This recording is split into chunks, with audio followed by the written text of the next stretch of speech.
Maulan pa rin ba at may kayakap na siyang iba? Este, nakapag-hotpot ka na ba? Rar. Kung hindi pa, share ko lang sa inyo guys. My experience last July 30 grand opening ng Lan Hot Pot together with Golden Noodle House, Nansam Korean Barbecue. Dito lang yan sa Missouri Center, San Juan, Green Hills. Nasa second floor yung Lan Hot Pot at ito yung parang VIP room nila. Sa sobrang excited ko makapasok, hindi ko na na-video yung bintuan sa labas. So ito na, wag na nating patagalin. Nandito na tayo sa self-selection area. Marami kang pagpipilian pagdating sa meat, cuts of meat, vegetables, meatballs, seafoods and everything kung anong makita mo. Naka-ready na yung soup natin, mamimili na tayo ng ilalagay. Mushrooms, vegetables, or seafood kung gusto nyo. Meron din sila mga noodles. Sa daming pagpipilian, hindi talaga namin totally nakain lahat. More on meats lang, saka meatballs, cheese balls yung nakain namin. Aerospace team sila kaya ganyan ang itsura ng kanilang mga display.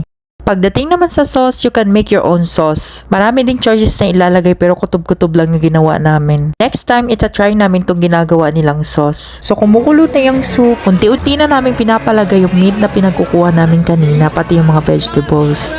Mala spicy soup pala to, saka yung signature chicken soup. Sige na. At hindi lang yan, tinry pala namin yung dancing noodles.